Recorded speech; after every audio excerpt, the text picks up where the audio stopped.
You finally got it, didn't you? That coveted promotion, the sleek new car, perhaps even that long-awaited dream vacation to an exotic locale. For a fleeting moment, there was pure elation, a rush of triumph that felt like the culmination of all your efforts. You pictured the satisfaction, the peace, and then, subtle at first, a whisper of a question began to creep in. Is that it? Is this all there is? Before you knew it, the joy began to dissipate, and you found yourself already eyeing the next goal, the next shiny object, the next milestone you felt you needed to achieve to truly feel complete. It's a familiar, almost inescapable pattern, isn't it? This relentless pursuit, only to find the peak of achievement, often feels strangely hollow, the joy ephemeral, fading like morning mist before the harsh glare of a new day. Think about it, the endless scroll through social media, seeing others' highlight reels, triggering that nagging sense of not enough. The consumer cycle that promises happiness with every purchase, only to deliver a temporary dopamine hit before the urge to acquire more inevitably returns. Why does reaching our most cherished goals, the very things we pour our lives into, so frequently leave us with a sense of what now?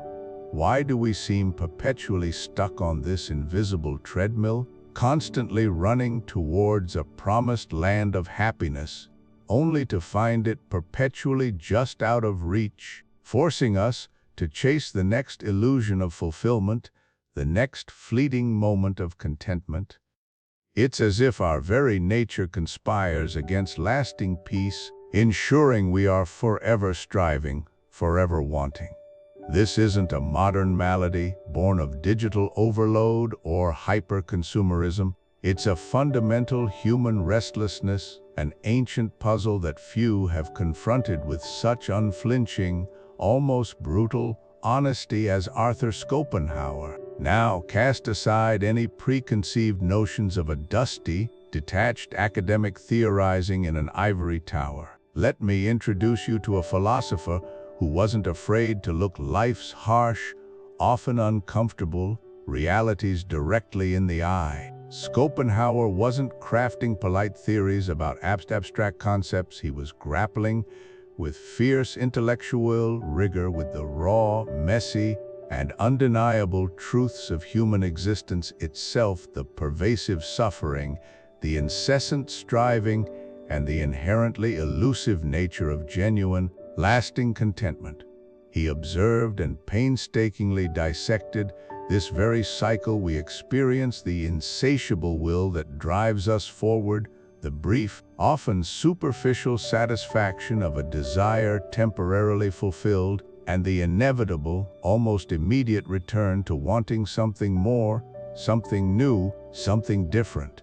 He meticulously laid bare the very engine of human dissatisfaction long before terms like hedonic treadmill entered our modern lexicon. His insights cut to the core of what it means to be human, to be a creature driven by an endless tide of longing. In this deep dive into Schopenhauer's profound, if sometimes challenging essays, we're not aiming to become pessimists, to descend into a state of cynical despair about the futility of it all. Far from it. Instead, we'll use his uncompromising, yet ultimately clarifying, insights as a unique and powerful lens through which to understand the fundamental mechanics of this pervasive cycle of desire and dissatisfaction that defines so much of contemporary life. Our ultimate goal is to forge a path not to naive optimism, but towards what I call realistic optimism. This isn't about ignoring the difficulties, pretending everything is fine, or indulging in superficial positivity. It's about acknowledging life's inherent struggles, confronting the deepest sources of our unease with intellectual honesty and courage, and through that profound understanding, cultivating a deeper, more robust, and profoundly resilient form of peace and inner freedom. Consider this not just an exploration of philosophy, but a truly practical guide.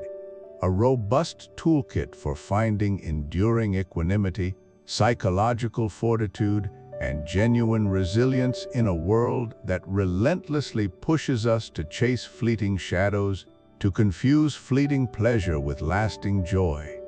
Schopenhauer's essays offer a challenging yet ultimately liberating perspective, inviting us to step off that metaphorical treadmill, to stop running aimlessly, and instead to find a stable, unshakable ground within ourselves, even amidst life's inevitable storms and disappointments.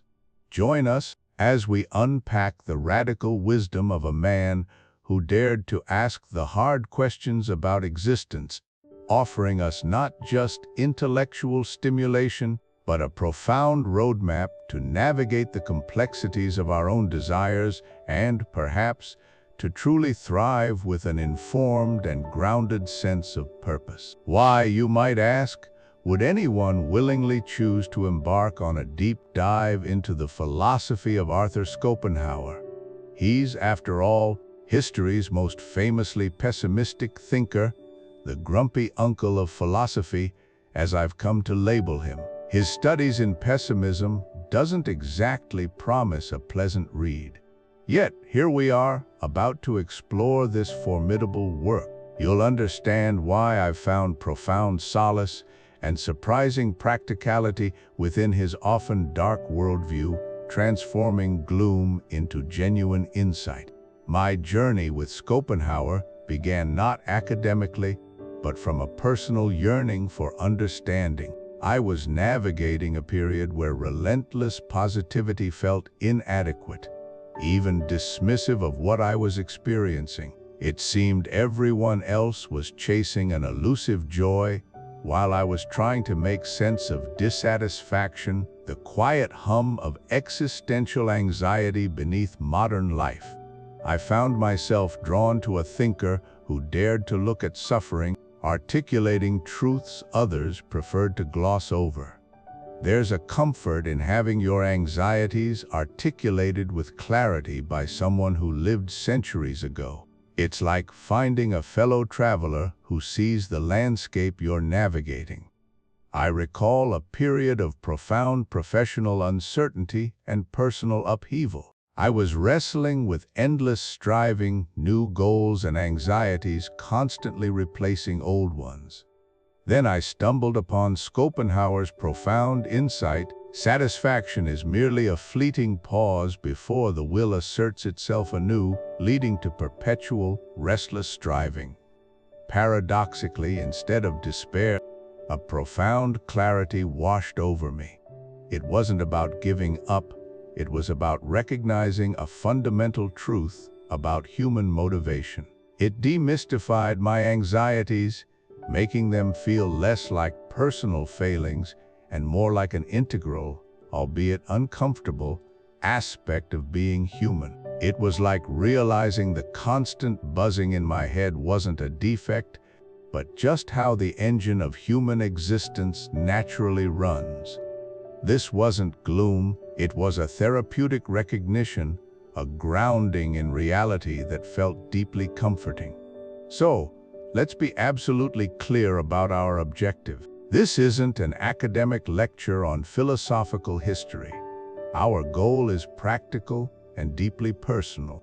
We are going to mine the essays of Arthur Schopenhauer, Studies in Pessimism, for the gold nuggets of wisdom hidden within what many perceive as a mountain of gloom.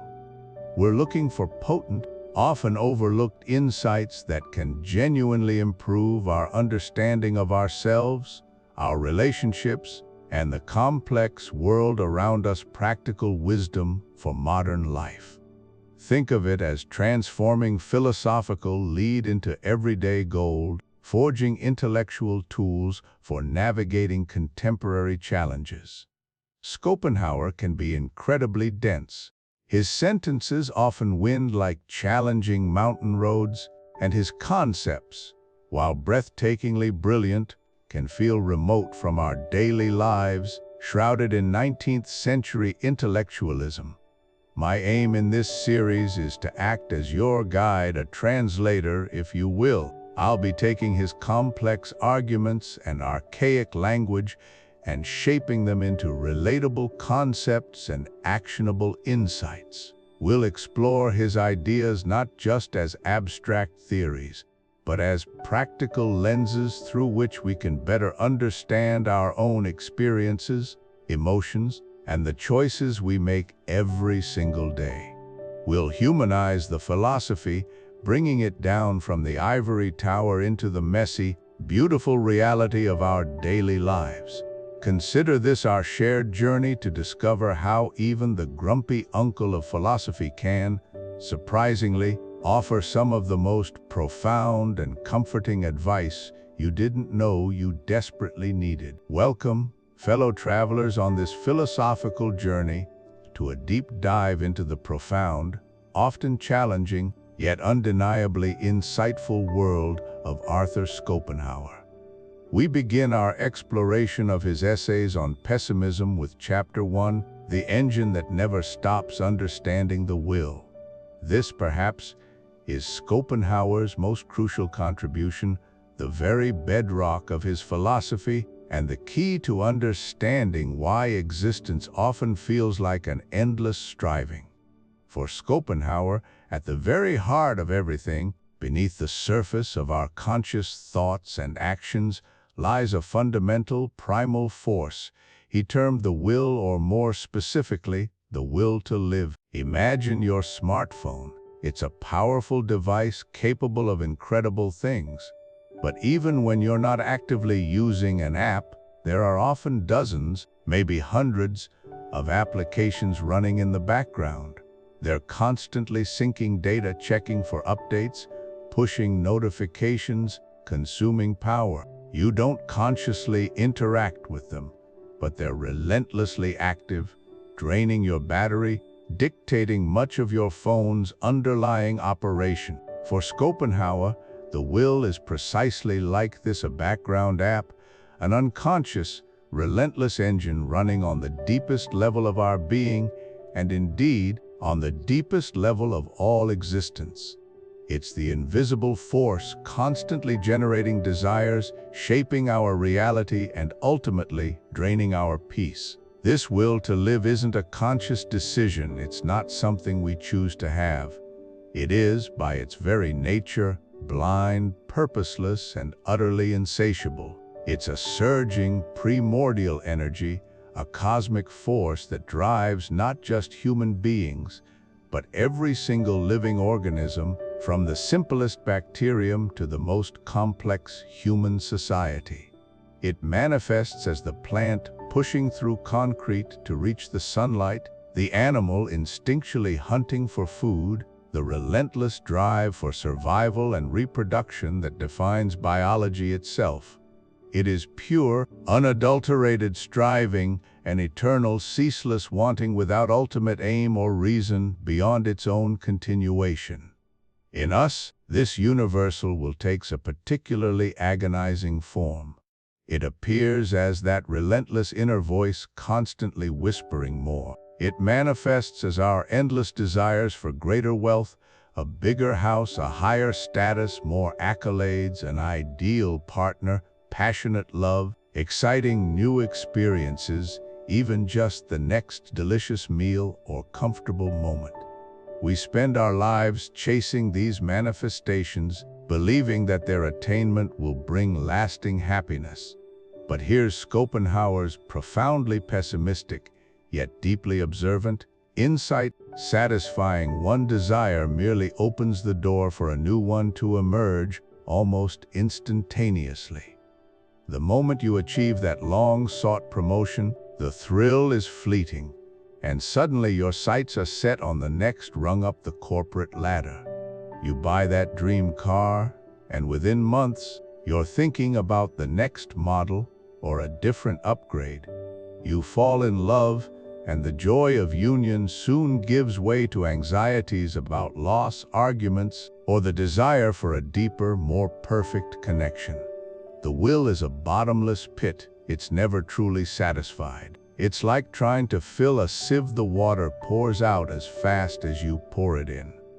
Our lives, then, become a constant oscillation between desire, temporary gratification, and the emergence of new desire, punctuated by the inevitable pain of frustrated longing when our desires aren't met. And what about our intellect, our reason, our vaunted capacity for rational thought? Schopenhauer argues that it is not, as we often presume, the master of our actions.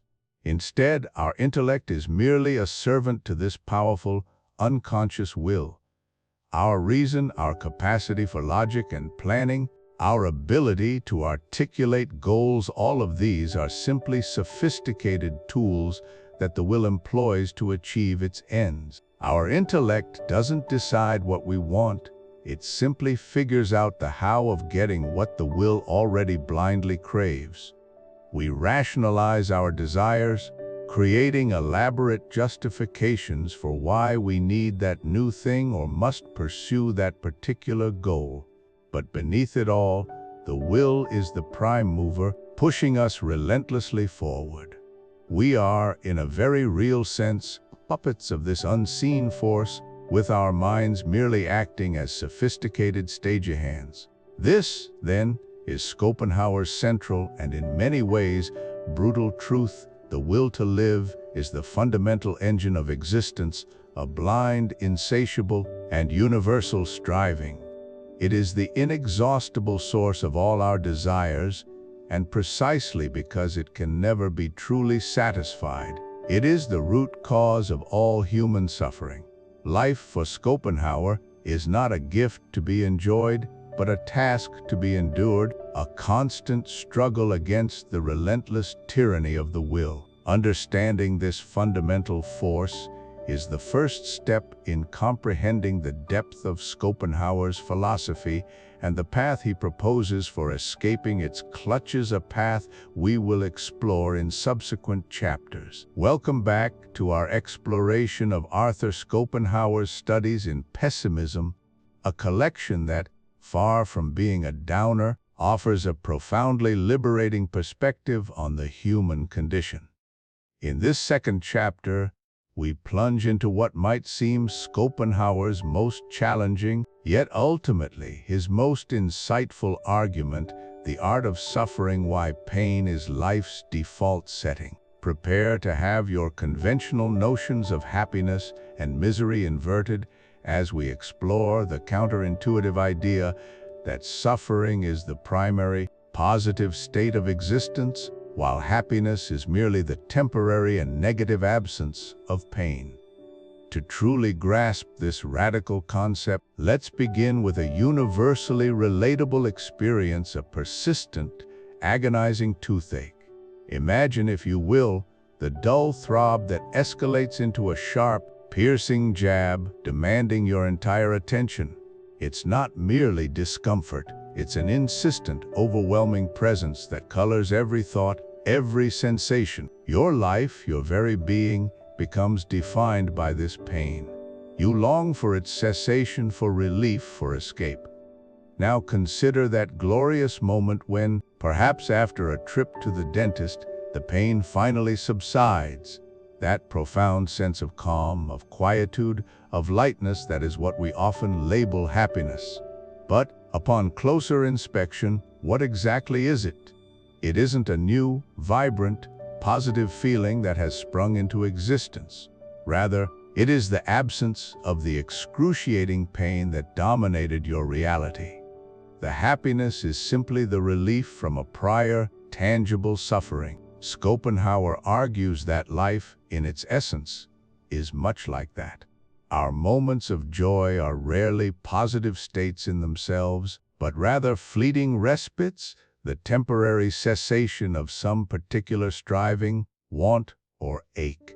They are the breathing room between waves of inherent struggle, and like the memory of the toothache, their value is often only truly appreciated in retrospect or in contrast to what came before. This stark realism stands in powerful opposition to much of modern culture, which often promotes what we've come to call toxic positivity. We are relentlessly bombarded with messages to always be happy, to manifest joy, to look for the silver lining, to suppress any negative emotions. The pressure to present a perpetually optimistic front can make us feel like failures when faced with inevitable hardships, leaving us isolated in our struggles, believing we're doing something wrong by simply experiencing the human condition. Schopenhauer, however, offers a powerful antidote to this emotional coercion. He doesn't sugarcoat reality, he lays it bare. By acknowledging suffering as an intrinsic, fundamental aspect of existence, he challenges us to drop the pretense, to stop fighting against the very nature of being. His realism isn't about wallowing in misery, but about honest confrontation, which paradoxically can be incredibly liberating. It frees us from the exhausting demand to be perpetually joyful, allowing us to find peace in understanding rather than constant striving for an unattainable ideal. Schopenhauer famously illustrates this concept with the image of a pendulum swinging ceaselessly between two poles. Life, he says, oscillates between the pain of wanting and the boredom of having. This pendulum concept reveals the inherent restlessness of human existence. When we are wanting, when we desire a new possession, a relationship, a particular achievement, or simply relief from a current discomfort, we experience a form of pain. This pain of striving, of lack, drives us forward. We pour our energy into attaining that which we believe will bring us lasting happiness. Yet what happens when the desire is fulfilled, when the object of our longing is finally ours? The pain of wanting subsides, and for a brief moment there is satisfaction, a sense of relief. But how long does it last? Often it is swiftly replaced by another kind of suffering, boredom.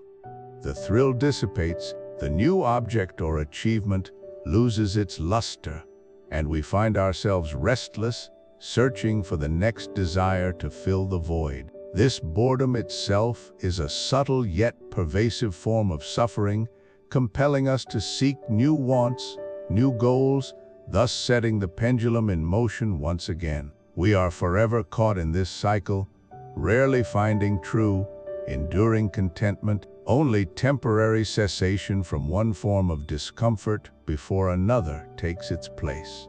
So, if suffering is indeed life's default setting, and happiness merely its fleeting absence, what hope does Schopenhauer offer?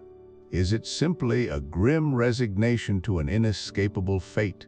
Quite the opposite. His most profound insight lies in the paradox that accepting suffering as inevitable profoundly reduces its power over us. When we cease to view pain, disappointment, and sorrow as anomalies, as things that shouldn't be happening to us, or as signs of our personal failure, we disarm them. By acknowledging that suffering is a universal, inherent condition of existence, we release ourselves from the added layer of suffering that comes from resentment, denial, and the fruitless struggle against reality. It's not about embracing misery, but about aligning our expectations with the truth of the world. When we understand that life will bring challenges, loss, and discomfort, we are less shocked, less angry, and less likely to fall into despair when they arrive. This acceptance is not passive resignation. It is an active, mindful confrontation with reality. It allows us to navigate life's inevitable difficulties with greater equanimity, finding moments of peace and appreciating the brief reprieves from suffering for what they truly are: precious, temporary blessings. In accepting life's default setting, we begin to find an unexpected pathway to genuine, albeit quiet, contentment, not by eradicating pain, but by integrating it into a more comprehensive understanding of what it means to be alive. Having grappled with the relentless, insatiable nature of the will and its perpetual cycle of striving and suffering, you might be asking, is there any true reprieve? Schopenhauer, for all his stark pessimism, did indeed offer an escape hatch, a temporary sanctuary from the tyranny of our desires. This chapter, aptly titled The Escape Hatch: Art, Music, and Contemplation, delves into his profound solution: the liberating, albeit momentary, power of aesthetic experience. Consider, for a moment, those rare, exquisite moments when you find yourself utterly, gloriously absorbed. Perhaps it's the crescendo of a symphonic movement that pulls you into the very fabric of sound, every note a brushstroke on your soul. Or a simple, poignant melody that resonates so deeply, articulating emotions you didn't know you possessed, silencing the internal monologue that usually dominates your mind. In these instances, the incessant chatter of daily worries, the nagging list of responsibilities, the petty anxieties all momentarily recede, fading into an indistinct hum. Or picture yourself utterly spellbound by a film, its narrative so gripping, its visuals so compelling, that you completely forget you're merely a spectator. You are transported, fully immersed, feeling its joys and sorrows as if they were your own. Maybe it's standing before a truly breathtaking natural landscape, a vast mountain range, an endless ocean, or a serene forest where the sheer grandeur silences your personal clamor, leaving you simply to behold. This isn't just relaxation, it's a deeper, more profound kind of peace. Schopenhauer argues that in these precious instances, we undergo a radical, liberating transformation. We cease to be the individual, the striving, wanting ego, perpetually entangled in the will's endless push and pull.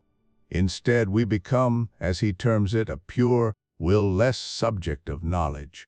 This concept is central to understanding his philosophy of art. What does it truly signify? In our ordinary perception, everything we encounter is filtered through the lens of our will. We constantly evaluate objects and situations based on their utility to us, on what they can do for our desires, goals, fears, or survival. A tree might be seen as timber, an obstacle, or food. A person is a potential ally, rival, or tool. We are always asking, what does this mean for me? How does this serve my will? But in aesthetic contemplation, this utilitarian, self-referential filter is suspended. We are no longer judging, desiring, fearing, or striving.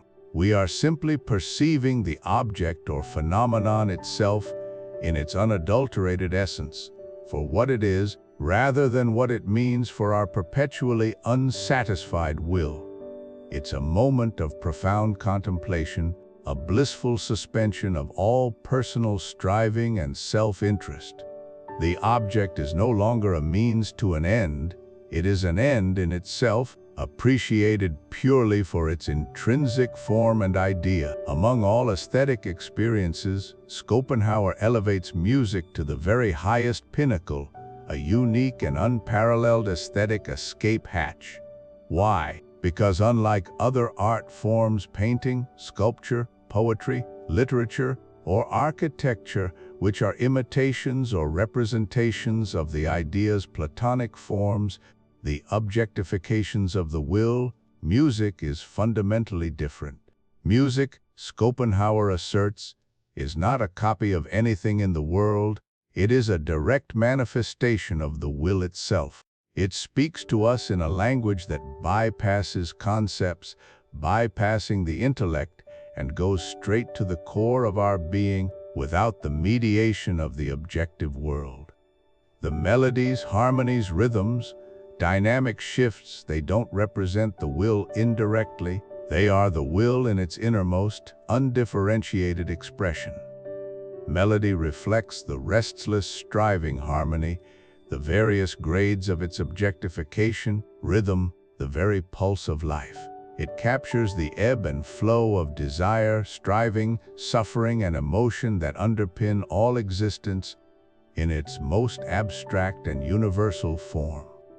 When we listen to music, we are not contemplating an individual thing, but the universal will revealing its very essence, its deepest nature, free from the particularities of individual phenomena. It's a direct conduit to the fundamental reality of the world, providing an intense, yet impersonal, form of understanding and profound solace. This profound insight into aesthetic experience offers us not a path to permanent enlightenment, but a vital glimmer of hope, a temporary sanctuary from the ceaseless torment of the will.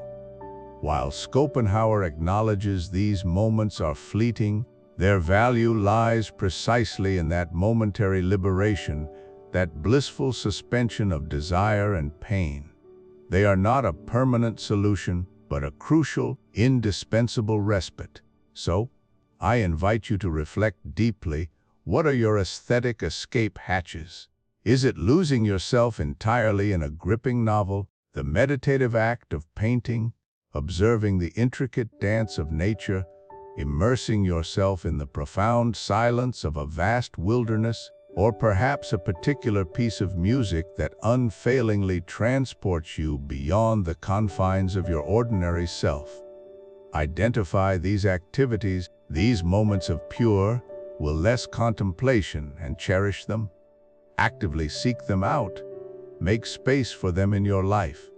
For in these precious instances, we glimpse a profound truth that for a fleeting blissful period, we can step outside the relentless cycle of desire and suffering, finding a temporary, transcendent peace in simply being, a solace that whispers of a reality beyond the will's endless demands. Welcome to Chapter 4, The Great Deception, A Cynic's Guide to Love. Schopenhauer offers a controversial view on romantic love. It's not the transcendent bond we imagine, but a biological trick played by the will of the species to ensure procreation, often against our best interests. It's a darkly illuminating perspective on our desires. Schopenhauer claims our intense passion in love is the genius of the species at work, an unconscious, instinctual drive to perpetuate the human race. This genius prioritizes species survival over individual happiness. It achieves its goal by making us profoundly attracted to individuals who will produce the most robust and balanced offspring. It's a subconscious genetic calculus. We're drawn to complementary traits that mask our weaknesses or amplify strengths in the next generation. Our feelings of destiny and uniqueness are just bait, a powerful illusion making us overcome rational objections to commit to procreation. It's a grand biological manipulation, overriding personal preferences for comfort or peace. Once this biological imperative is fulfilled or deemed achievable, the intense passion often fades. The rose-tinted glasses slip off. Schopenhauer noted that initial fiery love cools once children arrive or procreation prospects settle. The will of the species has achieved its goal, and the powerful illusion it conjured is no longer needed. The biological purpose served, the chemical cocktail fueling infatuation dissipates, leaving individuals to face the realities of their actual compatibility and personalities. For Schopenhauer, relationships built solely on this initial, biologically driven passion are fragile, leading to disillusionment and suffering once the illusion lifts. If romantic love is a biological ruse, does Schopenhauer advocate for no connection? No. He distinguishes between eros, passionate love, which he viewed with suspicion due to its deceptive, suffering-laden nature, and higher forms like compassion and friendship, broadly termed agape. Unlike selfish eros, compassion is a moral, selfless emotion. It arises from recognizing shared suffering and the underlying will in all beings, implying that harming another harms oneself. Friendship is valued for genuine affinity, shared values, and mutual respect, free from reproductive urges. These connections, built on empathy, offer a more enduring, less deceptive human solidarity, not as tools of the genius of the species, but as enlightened interactions. Now, for a modern take. Schopenhauer's stark cynicism offers a powerful lens for examining our experiences. Does acknowledging this biological drive negate all romantic love? Not necessarily. It can empower us with profound awareness. We can recognize attraction's powerful currents without denying its initial thrill. The challenge then becomes building a partnership consciously alongside these drives, cultivating deeper values, shared purpose, intellectual compatibility, mutual respect, kindness, and Schopenhauerian compassion. We can choose to foster friendship and genuine affection as initial passion matures. It's about transcending the purely instinctual through conscious effort, building something enduring and meaningful beyond procreation. This understanding offers wisdom in relationships, suggesting true, lasting love is less about initial deception and more about the deliberate choice to connect on a deeper human level. It invites us to ask, what else are we building beyond the biological mandate? Welcome back to our exploration of Arthur Schopenhauer. If you've been with us so far, you might be picturing a stern, perpetually melancholic figure brooding over the suffering of existence. And while that's certainly a significant part of his intellectual persona, today we're diving into a chapter that reveals a more relatable, perhaps even comically furious side of the philosopher.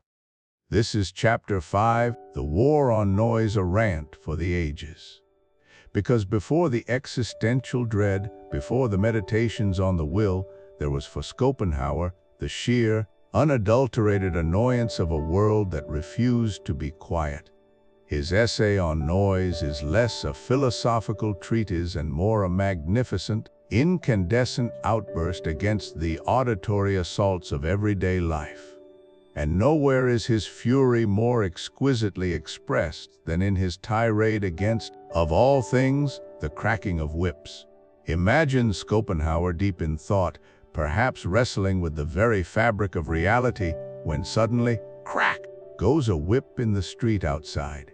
His quill would freeze, his brow would furrow, and he would begin to write.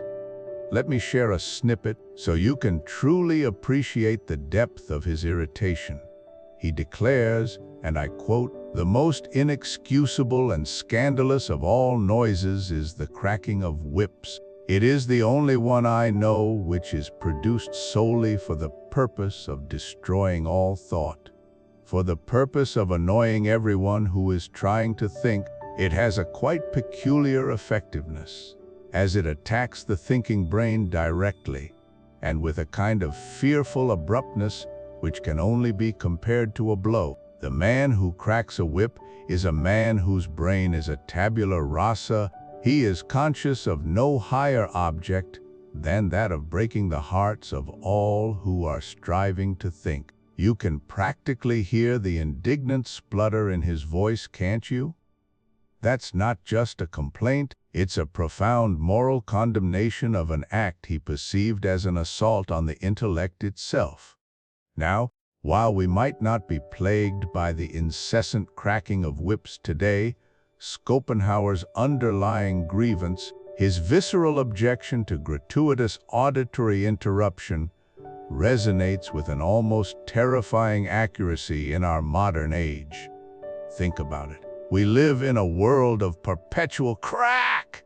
Our whips come in the form of smartphone notifications, the relentless ping of email, the urgent insistence of Slack messages, the cacophony of an open plan office, the endless scroll of social media demanding our fleeting attention. Each of these is a digital whip crack designed, perhaps not maliciously, but effectively to destroy all thought, to fracture our focus into 1,000 tiny pieces. Modern productivity experts, like Cal Newport, advocate for deep work, the ability to focus without distraction on a cognitively demanding task. But how can we achieve this when our brains are constantly subjected to these digital assaults?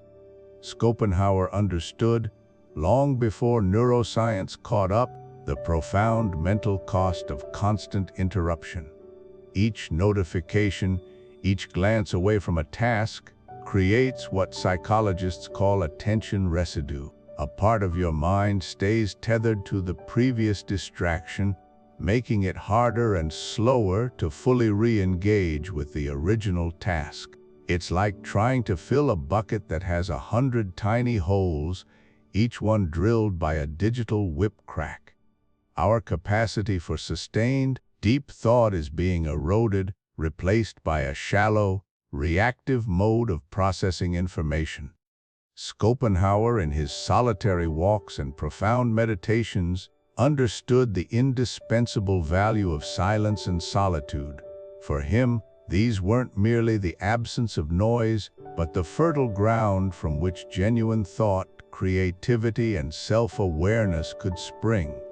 Great ideas, profound insights, true innovations rarely emerge from the hustle and bustle, the clamor of the crowd, or the ceaseless chatter of the digital sphere. They often germinate in the quiet moments, in the space where the mind is free to wander, to connect disparate ideas, to sift through complexity without immediate external demands.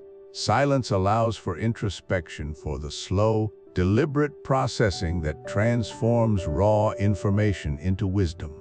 It provides the canvas upon which our most original thoughts are painted. So, perhaps Schopenhauer's rant, for all its antiquated subject matter, serves as a potent challenge to us today. How consciously do we seek out and protect moments of quiet in our daily lives? Do we silence our notifications, schedule periods of uninterrupted focus, or simply allow ourselves the luxury of a walk without a podcast, a moment of reflection without a screen? Reclaiming our right to silence, our right to undistracted thought, isn't just about reducing stress. It's about reclaiming our intellectual sovereignty, fostering deeper understanding, and cultivating the very conditions necessary for genuine creativity and profound insight to flourish. Let's not, like the whip-cracking villain, be content with a tabula rasa brain, but rather actively defend the sanctity of our inner quiet. Welcome back to our exploration of Arthur Schopenhauer's profound insights.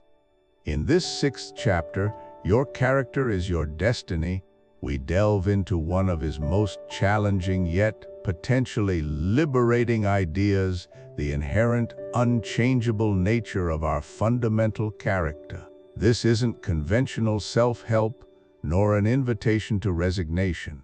Instead, it's a profound call to self-knowledge, urging us to understand, rather than endlessly strive to transform, our very essence. Schopenhauer draws a crucial distinction between what he terms our intelligible character and our acquired character. Imagine your intelligible character as your soul's immutable blueprint, the deep, underlying will that defines your unique essence. It's the fixed, innate core, residing in a realm beyond the empirical, shaping your fundamental drives, deepest inclinations, moral compass, and inherent temperament. This is the what of you, present from birth, unchanging throughout your life. It dictates in a fundamental sense what you are. Conversely, your acquired character is the outer layer, the practical manifestation of your intelligible character molded by experience, education, habit, and life's exigencies.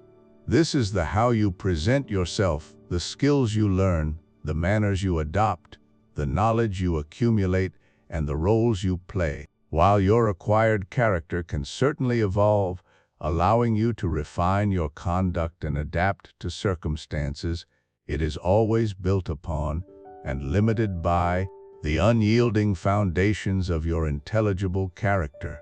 You can polish the surface, but the underlying material remains the same. At first glance, the notion of an unchangeable character might feel disheartening, even restrictive. Many modern self-improvement philosophies hinge on the promise of radical transformation. You can be anyone you want to be. Yet, Schopenhauer suggests a profound liberation in accepting our inherent limitations. Think of the immense pressure lifted from our shoulders when we cease the futile struggle against our own deepest nature. How much energy do we expend forcing ourselves into ill-fitting molds? We wrestle with habits that seem ingrained, lament personality traits we desperately wish were different, and condemn ourselves for failures to become someone we are fundamentally not. Realizing that our core character is fixed frees us from this exhausting Sisyphean task. It's an invitation to stop berating ourselves for not being able to sprout wings if we're born to swim, or to climb mountains if our nature is to build bridges. This isn't resignation, but a profound act of self-compassion, redirecting efforts from impossible self-reinvention to meaningful self-understanding. If self-transformation is largely an illusion, what then becomes our goal? Schopenhauer emphatically points to self-knowledge. Navigating life wisely isn't about becoming a different person, but deeply understanding and working with who you already are.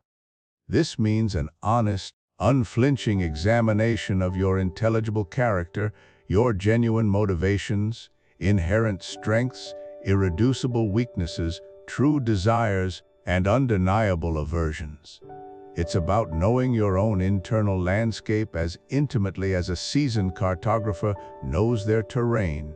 When you truly understand your nature, you can anticipate your reactions, choose environments that suit you, avoid situations that will inevitably lead to frustration, and deploy your strengths where they will be most effective. This profound self-awareness allows for strategic living, enabling you to play the hand you've been dealt with maximal skill and minimal self-deception. It's about making peace with your authentic self, aligning actions with its deepest currents, rather than fighting against them. Here lies Schopenhauer's fascinating redefinition of true freedom. It's not the freedom to change your fundamental will that remains fixed as your intelligible character. Rather, true freedom lies in acting in perfect accordance with your own, well-understood nature. Achieving genuine self-knowledge grants clarity to express your will, your deepest character, authentically and unimpeded. This isn't fatalism, but a pragmatic acceptance that allows for conscious and deliberate action. Imagine a river, its essence is to flow downhill. True freedom for the river isn't to suddenly flow uphill, but to carve the most efficient, beautiful, and powerful path downwards, making peace with the landscape, expressing its nature fully. Similarly for us, true freedom comes from identifying our inherent direction and then consciously choosing the actions, relationships, and pursuits that flow harmoniously with it. This leads to a coherent life where internal conflicts are minimized, decisions feel natural, and outer actions genuinely reflect inner being. It is in this profound alignment that we find our most authentic and, ironically, our most empowered existence. Embracing Schopenhauer's perspective moves us beyond the superficial allure of becoming someone new into the profound, sustainable wisdom of knowing who you truly are. Your character is, indeed, your destiny, not as a predetermined, unalterable fate passively endured, but as a unique internal landscape that, once deeply understood and honored, becomes the source of genuine freedom and effective engagement with the world. The journey isn't to change your destination, but to navigate it with the wisdom of a captain who truly understands their ship. Welcome to a chapter that confronts perhaps the most profound human anxiety, the fear of death. Arthur Schopenhauer, with his unique metaphysical lens, invites us to rethink this ultimate cessation, not as an end, but as a return, a transition beyond the illusion of our individual self. For Schopenhauer, our individual self, the I that thinks, feels, and experiences, is merely a temporary phenomenon. It's a fleeting manifestation of a deeper, timeless, and indestructible force he calls the will. Death, then, isn't the annihilation of our essence, but rather the dissolution of this temporary form, the end of the illusion of absolute individuality. The fear we so often feel, therefore, is rooted in a misunderstanding of what truly constitutes our being. It's the ego clinging to its temporary stage, mistaking the costume for the actor, the role for the play itself. To grasp this, consider the analogy of a wave cresting on the vast ocean. For a moment, it exists as a distinct, individual form defined by its shape, its movement, its unique splash. It seems separate, a singular entity. But it is never truly distinct from the ocean itself. It is water, energized and given temporary form by the forces of nature. When the wave breaks and recedes, its individual form disappears. The wave as a distinct entity ceases to be. Yet the water, the very substance that composed it, doesn't vanish. It simply returns to the boundless, underlying ocean, to that universal body of water from which countless waves arise and into which they all eventually dissolve. We too are like those waves. Our individual consciousness, our ego, our personal identity, this is the wave, a temporary configuration, a particular moment in the vast, eternal flow. The ocean is Schopenhauer's will, the blind, striving, fundamental force of existence that underlies all phenomena. Because this will is eternal, timeless, and outside the confines of space and causality, the fear of our personal annihilation, in the sense of utter non-existence, is profoundly misguided. The form ceases, but the substance, the fundamental striving, the will itself remains, simply reintegrating into its infinite source. We don't die in the sense of vanishing into nothingness. We merely shed our temporary, individuated costume. The particular melody of our life may end, but the grand, universal symphony of existence, powered by the eternal will, continues unabated. Our deepest self persists, not as a separate entity, but as an indistinguishable part of the one true reality. This perspective, far from being bleak or disempowering, offers a profound and liberating sense of connection. If we are all manifestations of the same underlying will, then every living being, human, animal, plant, shares this identical, indestructible essence.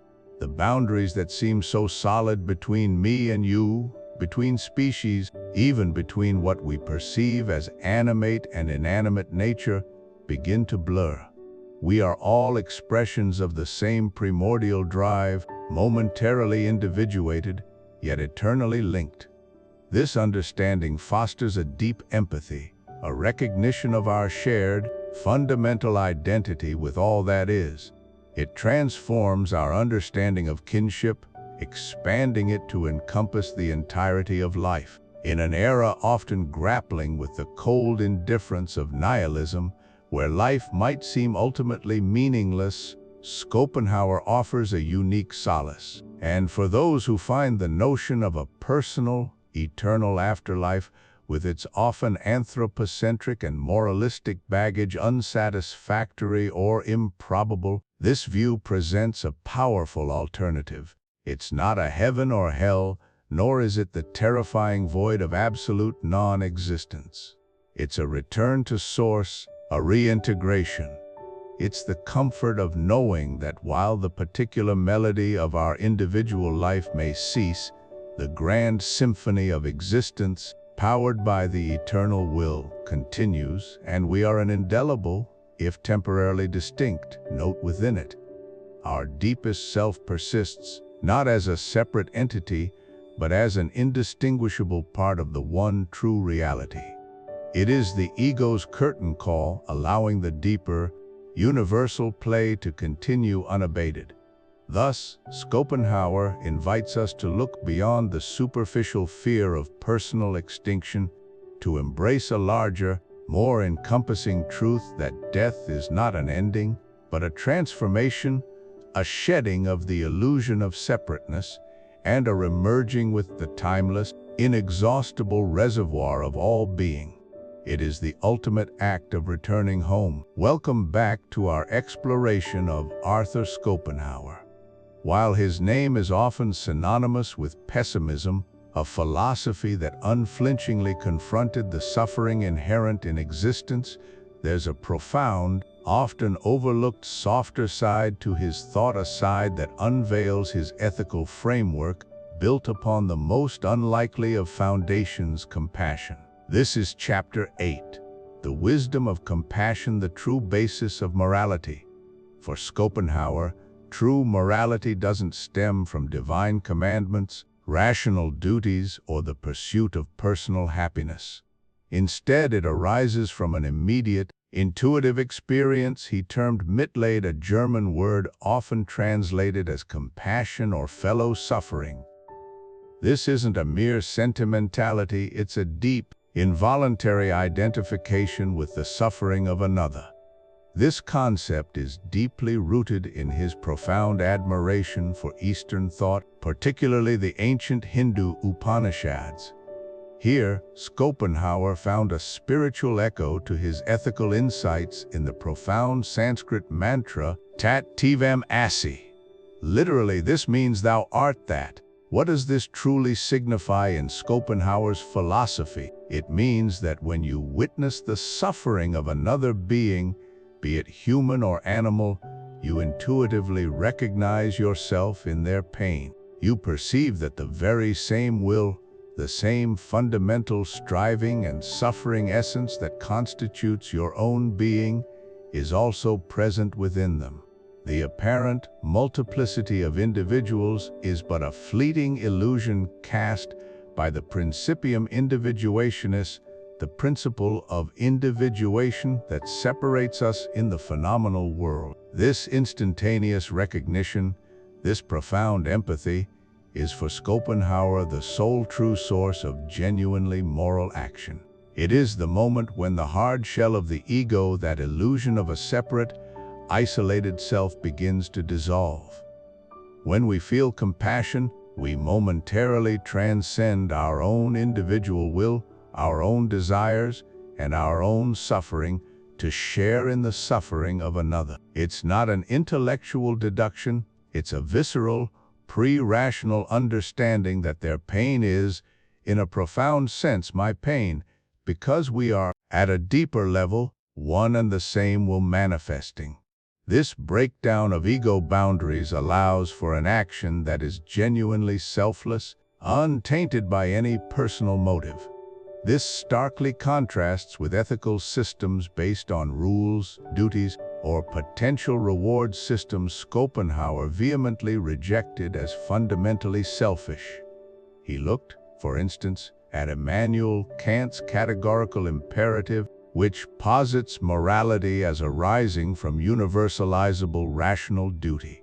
While widely influential, Schopenhauer saw Kant's system, and indeed any other based on rules or obligations, as ultimately rooted in egoism. Why? Because, he argued, obeying a rule, fulfilling a duty, or acting in a way that might lead to a heavenly reward is still ultimately centered on the self. Even the loftiest duty, if performed out of respect for law rather than genuine feeling, is still driven by a concern for one's own standing, one's own rationality, or one's own salvation.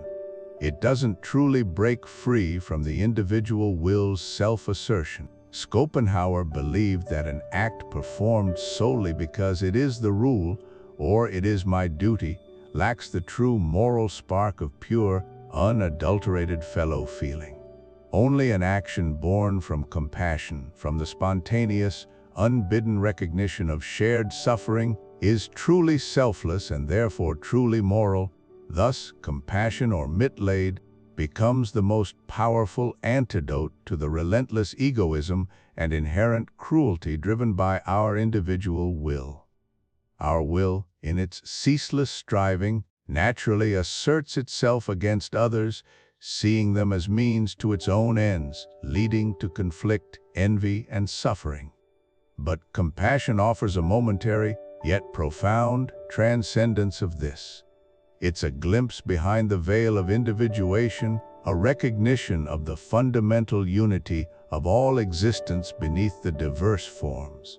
By recognizing the will's presence and suffering in others, we extend our concern beyond our narrow self. This isn't about achieving a higher moral status or finding personal happiness, though it might bring an alleviation of one's own suffering by alleviating another's. It is simply the spontaneous, undeniable impulse to alleviate suffering wherever it is found, because in a very real sense, it is our suffering too. Schopenhauer, the so-called pessimist, reveals himself here as a philosopher who believed in the profound, transformative power of human empathy. His ethics of compassion don't promise utopia, but they offer the only path he saw towards mitigating the inherent suffering of existence, one act of selfless recognition at a time.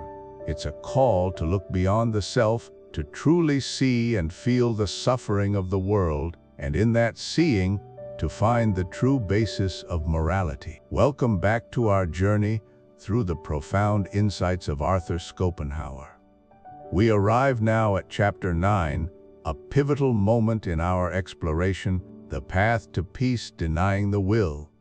If our previous discussions have illuminated the pervasive nature of suffering, rooted in the incessant striving of the will to live, then this chapter offers Schopenhauer's ultimate, albeit undeniably challenging, prescription for lasting tranquility. The title itself, Denying the Will, can sound alarming, even nihilistic, conjuring images of self-deprivation or an outright rejection of life itself. Let us immediately clarify Schopenhauer's position. He was unequivocally opposed to suicide. To Schopenhauer, suicide is not a denial of the will to live, rather, it is a potent affirmation of it. The person who takes their own life still desires a different form of existence, a life free from specific pains, thus demonstrating an intense will to be and to experience differently.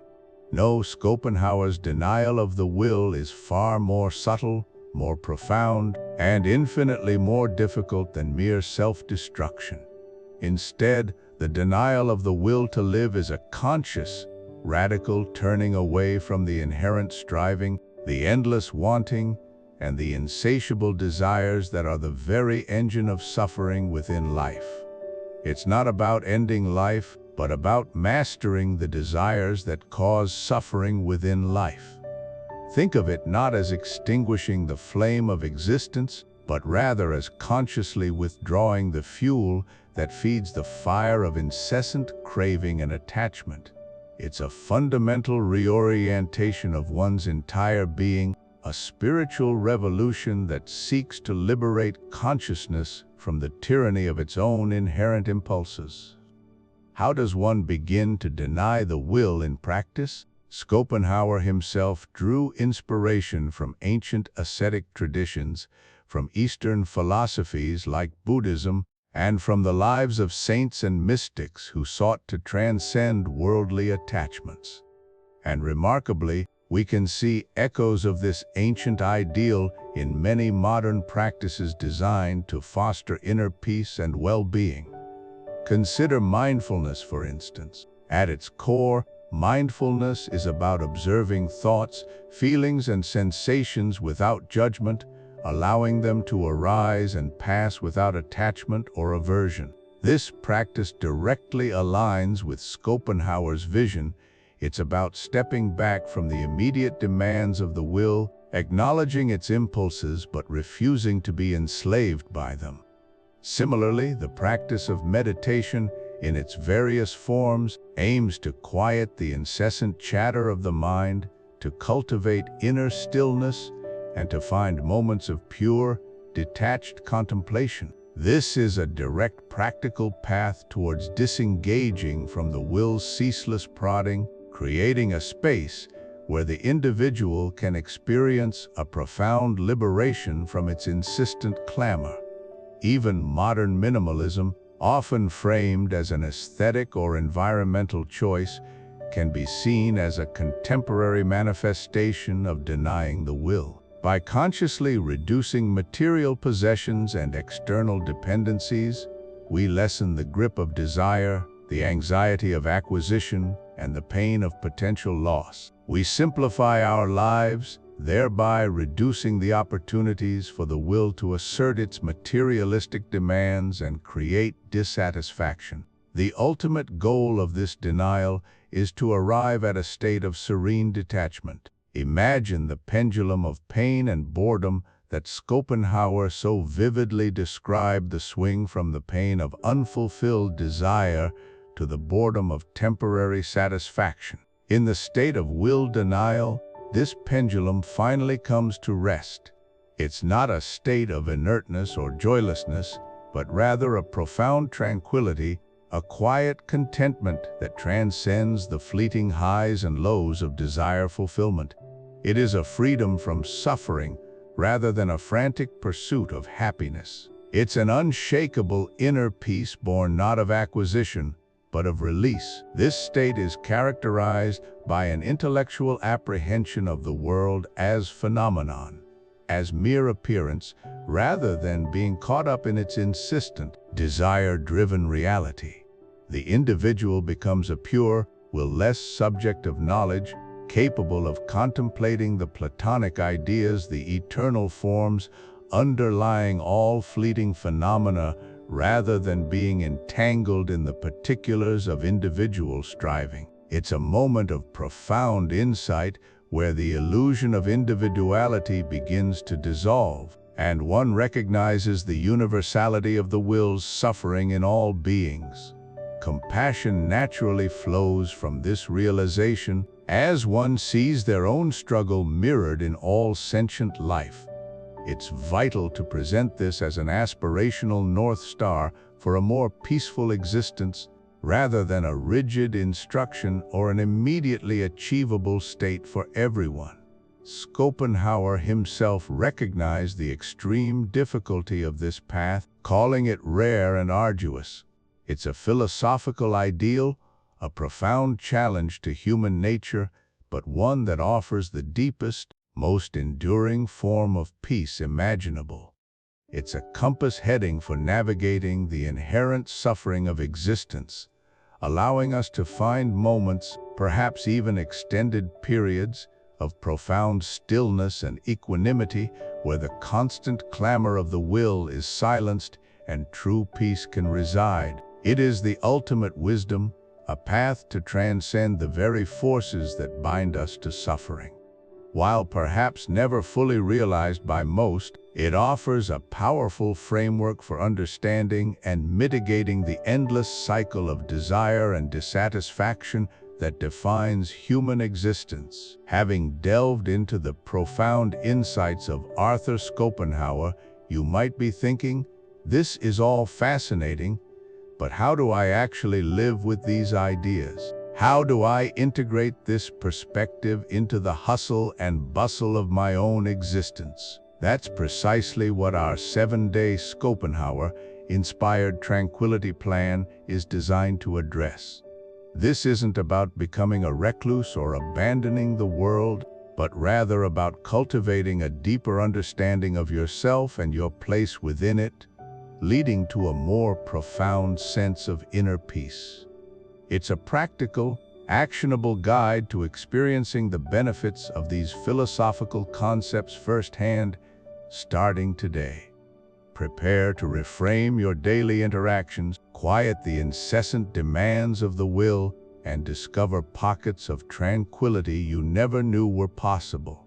Let's begin with day 1 and 2, the will audit. For the next 2 days, your primary task is one of simple, non-judgmental observation.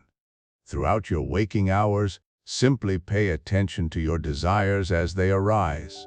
This isn't about stifling them or feeling guilty about them.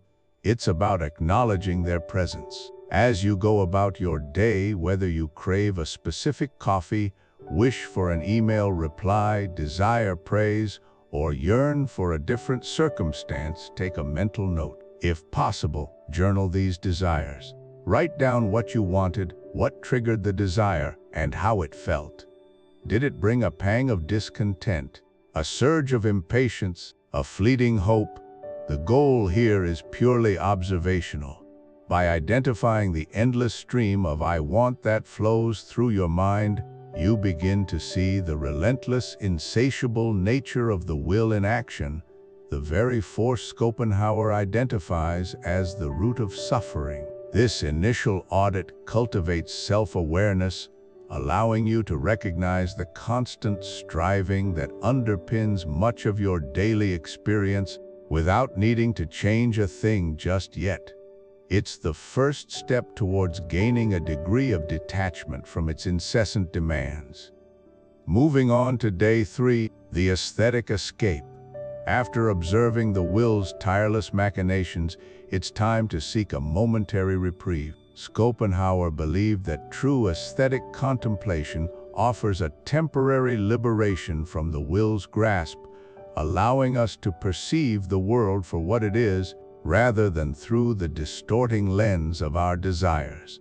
For 30 uninterrupted minutes today, dedicate yourself to your chosen escape hatch. This could be listening to a piece of instrumental music that deeply moves you, truly seeing a work of art, a painting, a sculpture, even a photograph, allowing its forms and colors to simply exist without imposing your interpretations, or taking a slow, mindful walk in nature, observing the intricate details of a leaf, the texture of bark, or the interplay of light and shadow without judgment or purpose. The key word here is uninterrupted. Turn off your phone, close your tabs, inform others you are unavailable. Allow yourself to be fully absorbed in the object of your contemplation, not seeking to gain anything from it, but simply to experience its pure, objective form. This practice offers a fleeting but profound glimpse into a state of will-less perception, a moment of true tranquility where the world exists for its own sake, and you, for a brief time, are freed from the relentless cycle of desiring. Next, for day 4 and 5, the noise fast. Our modern world is a cacophony of external stimulation, each notification, social media scroll, and background hum vying for our attention, subtly reinforcing the will's fragmented, outward-seeking nature. For these 2 days, schedule a dedicated 2-hour block, perhaps in the morning before your day fully begins, or in the evening as a transition where you commit to absolute quiet. This means 0 phone notifications, no scrolling through social media feeds, and absolutely no background noise, be it television, radio, or even music. If you have a space that is naturally quiet, use it. If not, consider noise-canceling headphones. The purpose is not to meditate in a specific way, but simply to allow the external din to recede, giving you space to observe the internal landscape without constant interruption. You might find it uncomfortable at first. The mind, accustomed to constant stimulation, may rebel with its own internal chatter. This is precisely the point. Observe this internal noise too. This exercise, helps to quiet the agitated striving of the will by removing its common external triggers, allowing for a clarity of thought and a deeper connection to your inner world, fostering a quietude that Schopenhauer valued as essential for genuine insight. Finally, for day 6 and 7, the compassion practice. Having reflected on the nature of the will and experienced moments of individual liberation, it's time to extend our understanding to others. Schopenhauer, despite his reputation, saw compassion as the foundation of true morality, arising from the recognition of suffering as a universal condition. For these final 2 days, actively seek out one small opportunity each day to ease someone else's burden. This doesn't need to be a grand gesture. It could be something as simple as holding a door for someone struggling with packages, offering a genuine compliment, letting someone go ahead of you in line, or picking up something someone dropped. The crucial element, if possible, is to do it anonymously or without seeking recognition. The act itself is the reward. The goal is to consciously shift your focus from your own desires and needs, the constant voice of your individual will, to the alleviation of suffering in another. By momentarily transcending your own ego and acting out of pure fellow feeling, you tap into a universal empathy, breaking down the illusion of complete separateness that the will typically maintains. This practice diminishes the sting of your own self-centered desires and reinforces the profound interconnectedness of all beings, offering a potent antidote to the isolation that often accompanies the individual will's incessant striving. This 7-day plan is merely an introduction, a catalyst for a deeper, more intentional way of living. Schopenhauer's philosophy, while often painted with a broad brush of pessimism, ultimately provides powerful tools for understanding and navigating the complexities of human existence. By regularly engaging with these practices, observing your desires, seeking aesthetic refuge, embracing quietude, and extending compassion, you can cultivate a more tranquil, insightful, and ultimately more liberated life. The journey towards wisdom is continuous, but these steps offer a concrete path to begin transforming abstract philosophy into tangible experience. Embrace the challenge and observe the shifts within you. All right, we've journeyed deep into the often challenging, yet profoundly insightful world of Arthur Schopenhauer's studies in pessimism. We've explored the relentless will, the fleeting nature of happiness, and the surprising paths to solace. Now, as we draw our comprehensive discussion to a close, let's distill everything we've covered into a concise, actionable 3-point summary, your very own pocket guide to pessimism, designed not to depress, but to empower. These are the core tenets, the bedrock principles that can truly transform how you perceive and navigate your daily existence, offering a unique and practical lens through which to view the human condition. Our first vital takeaway is this: life is fundamentally driven by a restless, insatiable will, making struggle and dissatisfaction the default state of being. Schopenhauer argues that we are all, at our core, manifestations of this blind, striving force. It's what compels us forward, day after day, yearning for more, never quite satisfied. This means that suffering isn't an aberration, it's an inherent, unavoidable part of existence itself. Desire leads to want, want leads to pursuit, and pursuit, even when successful, merely shifts the will to a new object, a new yearning that soon surfaces. Accepting this profound truth that constant contentment is a mirage, and that struggle is not a sign of personal failure but a universal human experience, is perhaps the most crucial first step towards genuine peace. When you truly grasp that the battle is baked into existence, you can stop fighting against reality and instead learn to dance with its inevitability, releasing the burden of expecting perpetual bliss. It's about letting go of the expectation of perpetual bliss and understanding that the default setting is indeed a dynamic, often difficult striving. Moving on to our second crucial insight, true relief comes not from satisfying desires, but from temporarily escaping them through aesthetic contemplation and compassion. If the will is the engine of suffering, then our greatest reprieve lies in quieting its demands, even momentarily. Schopenhauer champions moments of pure, selfless observation, immersing ourselves deeply in the beauty of art, the sublime melodies of music, or the breathtaking grandeur of nature.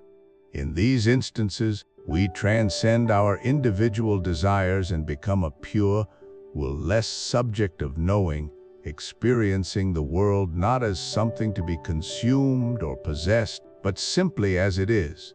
This aesthetic pleasure offers a profound, if fleeting liberation, a temporary cessation of the will's relentless churn. Coupled with this is the immense power of compassion.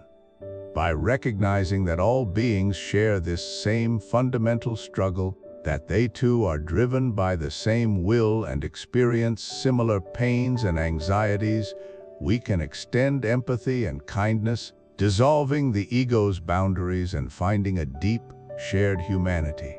These acts of detachment and connection provide a powerful, if temporary, antidote to the relentless churn of desire, offering precious moments of genuine peace. And finally, our third core principle, the ultimate goal, is to live wisely by understanding your own nature, managing your desires, and recognizing the shared struggle of all living beings.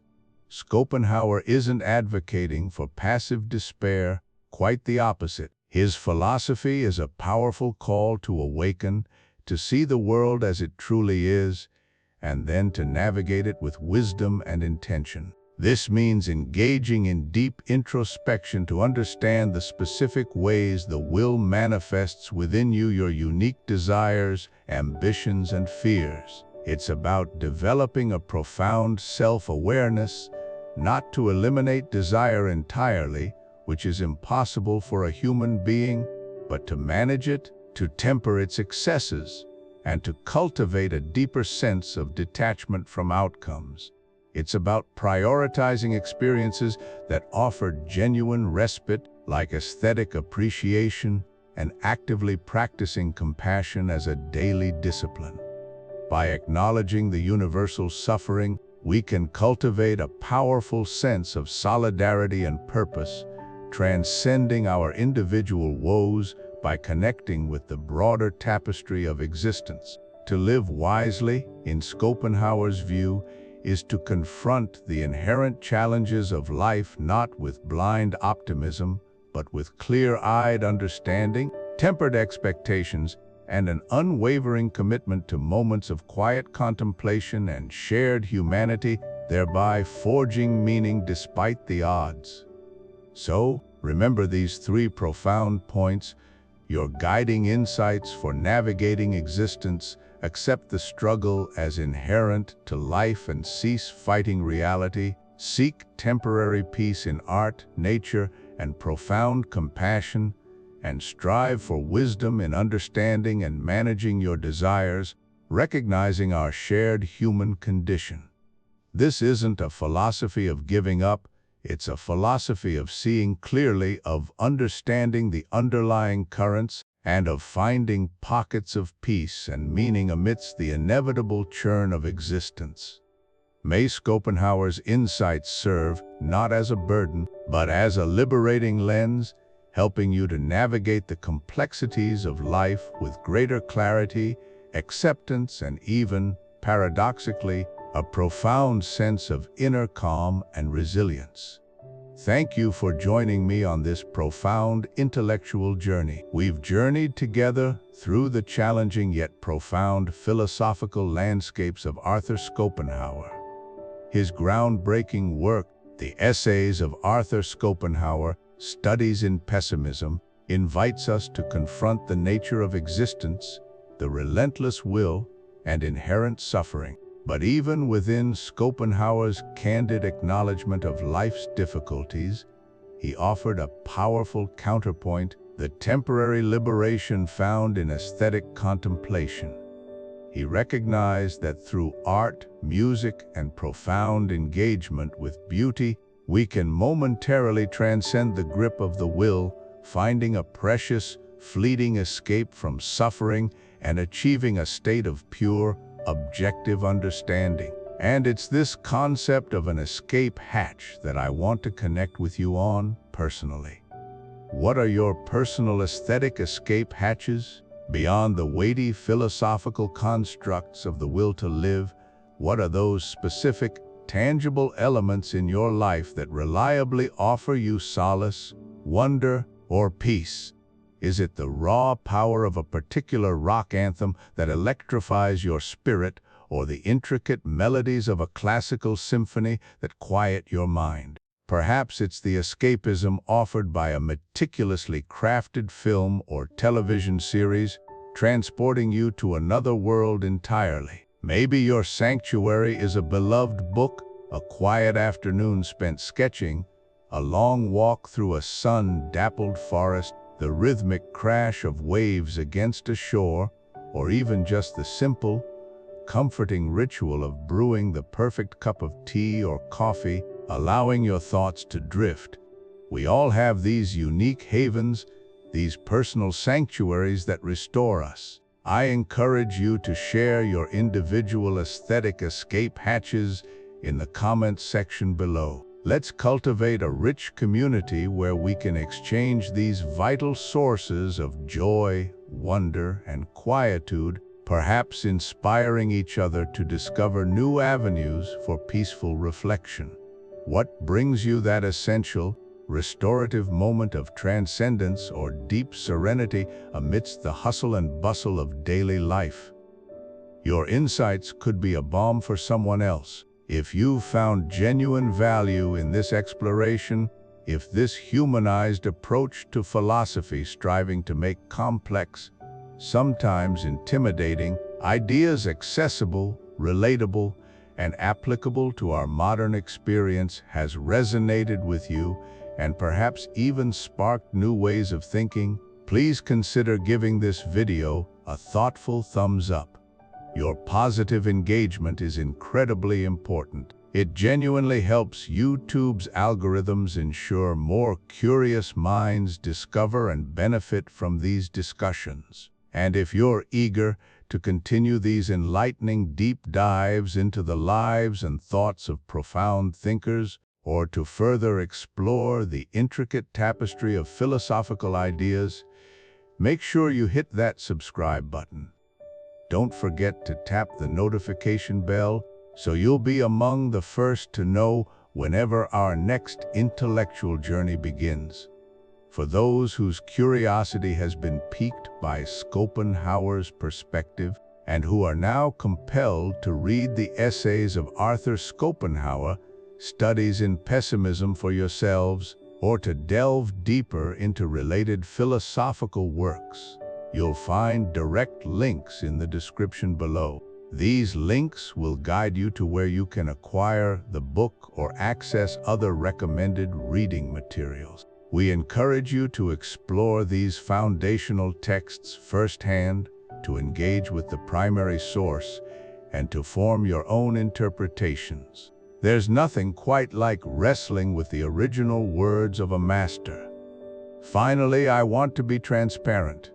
Creating content like this from extensive research, intricate scripting, and meticulous recording to detailed editing is a significant labor of love, demanding considerable time and resources.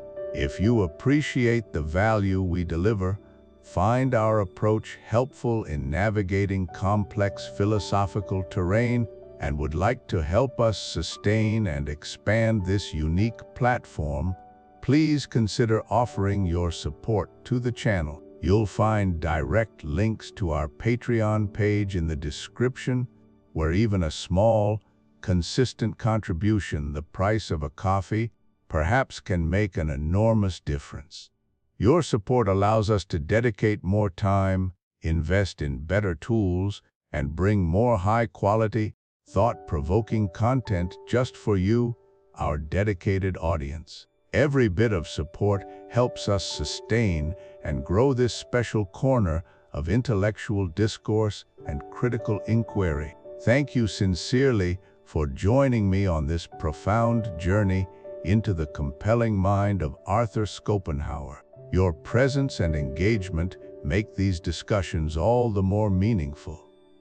Until our next philosophical adventure, keep seeking your own moments of aesthetic bliss, keep questioning, and above all, keep thinking.